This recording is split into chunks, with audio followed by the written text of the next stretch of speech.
اور آقا نے فرمایا جنت میں ایک محل ہے، اس میں سوائے رجب میں روزہ رکھنے والے کے کوئی داخل نہیں ہوگا۔ اور آپ نے فرمایا جنت میں ایک نہر ہے، اس نہر کا نام رجب ہے، اس کا پانی دودھ سے زیادہ سفید ہے اور برف سے زیادہ ٹھنڈا ہے اور شہد سے زیادہ میٹھا ہے، اور جو رجب میں چاہے ایک روزہ بھی رکھ لے اللہ اس نہر کا پانی اسے پلائے گا۔ یہ غصے کو ٹھنڈا کرنے والی چیزیں بتا رہا ہوں۔ ابو درداء رضی اللہ تعالیٰ عنہ نبی کریم صلی اللہ تعالیٰ علیہ وسلم کا ارشاد، جو رجب میں ایک روزہ رکھے اور اس نے اپنی تمام عمر روزے رکھے، چاہے تمام عمر روزے رکھے اور شب بیداری کرے، اللہ کی عبادت گزاری، اگر اس نے رجب میں ایک روزہ رکھ لیا آسمان سے ندا کی جاتی ہے، اے اللہ کے ولی، امت عظمیٰ کی خوشخبری سن، موت کے وقت اس کو شربت پلایا جائے گا، جنت کا شربت پلایا جائے گا، وہ سیراب مرے گا، قبر میں سیراب حاصل ہوگا اور اس سے سیراب نکلے گا، قبر کی پیاس سختی سے بچ جائے گا، موت کی پیاس اور سختی سے بچ جائے گا۔ اور یہ فرمایا یہ کرامت صرف آقا کی امت کو ملی ہے۔ حضرت صوبان فرماتے ہیں ایک دفعہ آقا چند قبروں پر سے گزرے، رو دیے۔ صوبان نے پوچھا تو آپ نے فرمایا میں نے اللہ سے دعا کی کہ ان کے عذاب میں تخفیف ہو جائے، اور صوبان اگر یہ لوگ رجب کا ایک روزہ بھی رکھ لیتے اور ایک رات عبادت کر لیتے ان پر کبھی عذاب نہ ہوتا۔ اور ایک رات سے مراد سے رات نہیں ہے، ساری رات یہ ابھی عبادت کر رہے ہیں، ہاں یہ نہیں ہے ساری رات، شام ڈھلتے ہی مغرب کے بعد رات ہو جاتی ہے رات کا کچھ حصہ ابھی آج جیسے شب جمعہ میں ہے، رجب میں آج عبادت کر رہے ہیں، آپ کو خوش قسمتی ہو، مبارک ہو، عبادت کر رہے ہیں، ابھی مغرب پڑھی، ابھی ہم ذکر کریں گے، عبادت کریں گے، اللہ کا ذکر کریں گے، پھر عشاء پڑھیں گے، دعا مانگیں گے، یہی تو عبادت ہے۔ میں کہ اگر یہ لوگ رجب میں ایک روزہ بھی رکھ لیتے اور عبادت کر لیتے کسی رات کی، ایک رات کی، تو ان پر عذاب نہ ہوتا۔ میں نے عرض کیا یا رسول اللہ صلی اللہ علیہ وسلم، کیا صرف ایک روزہ اور ایک رات کی شب بیداری سے عذاب قبر نہ ہوگا؟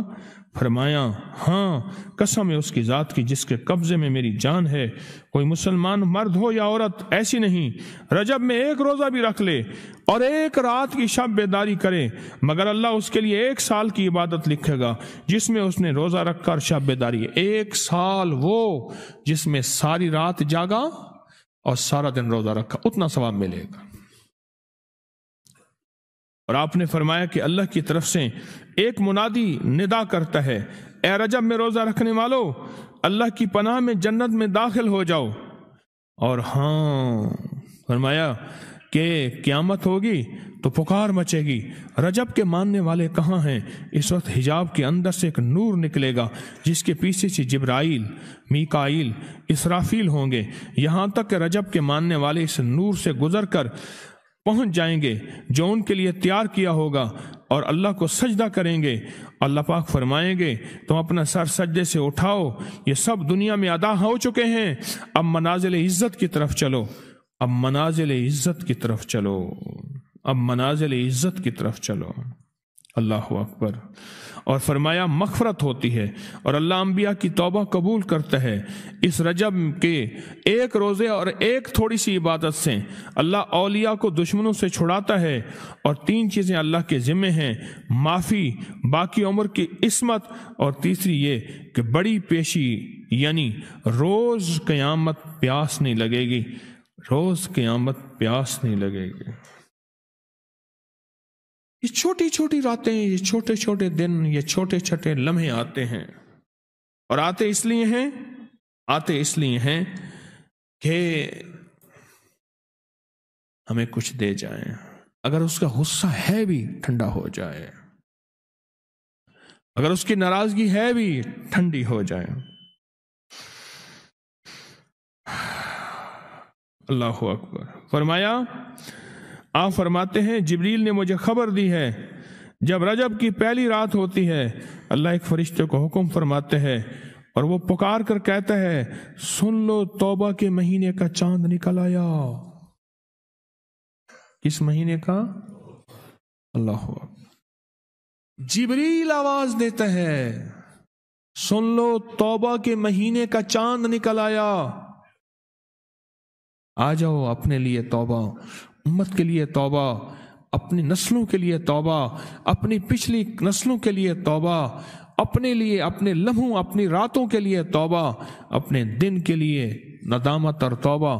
سن لو لوگو، جبریل کیا کہتے ہیں اور پکارتے ہیں کہ توبہ کے مہینے کا چاند نکل آیا۔ بس اس کے لیے بشارت ہے جو اس رجب کے مہینے میں استغفار کرتا ہے، اس کے لیے بشارت ہے جو رجب کے مہینے میں استغفار کرتا ہے۔ غصے کو ٹھنڈا کرنے والی یہ سعادتیں ہیں، اللہ کو ناراض کرنے سے دور کرنے والی یہ نعمتیں ہیں۔ عجیب بات بتاؤ، فرمایا جو شخص یہ چاہتا ہے، یہ غور سے سنیے گا، جو شخص یہ چاہتا ہے اللہ اس کی نسلوں کو معذوری اور مجبوری سے بچائے، معذور ہو جائے، کسی بھی چیز سے معذور ہو جائے اور مجبور ہو جائے۔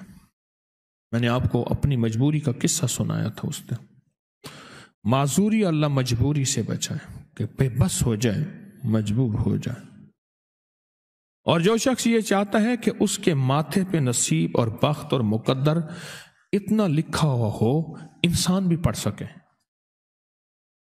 یہ میری خوشخبری یاد رکھیے گا، اتنا واضح ہو انسان بھی پڑھ سکے، بخت، نصیب، مقدر، عزت، دولت۔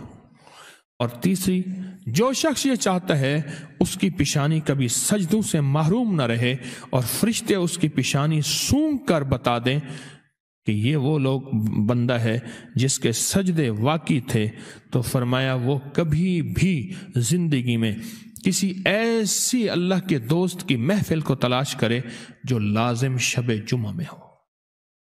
اور یہ وہ ہے، اللہ کا دوست میرا مرشد ہے، میں ان کا غلام ہوں، اپنی نہیں کہہ رہا۔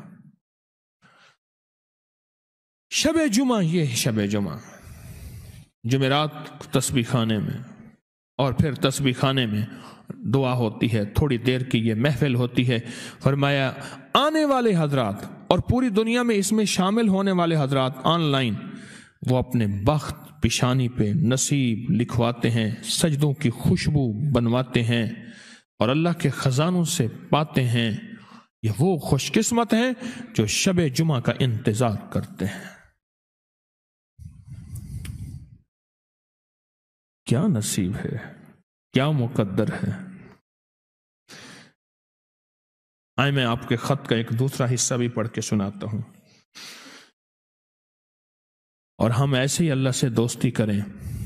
سنیں، ایک بار میں اور امی اپنی گندم کے کھیت خالی ہونے پر جو پیچھے بوٹی اور گھاس رہ جاتی اسے آگ لگا کے، کھیت تو خالی صاف کرنے کے لیے آگ لگائی، گندم کا نا کاٹ کے ایک چیزوں کو آگ لگا دیتے ہیں، یہی دانے صاف کر رہے، آگ گرمی کی وجہ سے اتنی جلدی پھیلنا شروع ہوئی کہ ہم دونوں ماں بیٹیاں گھبرا گئیں، آگ ان لوگوں تک نہ پہنچ جائے۔ ہم نے فوراً آگ کو واسطہ دینا شروع کر دیا، اے آگ تجھے حضرت ابراہیم کا واسطہ، جس طرح ان کو نمرود نے آگ میں ڈالا تھا اور ٹھنڈی ہو گئی تھی، اور بالکل اسی طرح ہم تجھے واسطہ دیتے ہیں اس اللہ کا جس کے ابراہیم پیغمبر ہیں، تو بھی ٹھنڈی ہو جا، ہمارا مقصد کسی کو نقصان پہنچانا نہیں، تو بھی اتنی ہی جلدی ٹھنڈی ہو جا۔ اچانک پورے کھیت کی آگ بجھ گئی، حیران ہو گئے، پورا کھیت شعلوں سے بھڑک رہا تھا، رحمت جوبن پہ آئی اور پریشانی ختم ہو گئی۔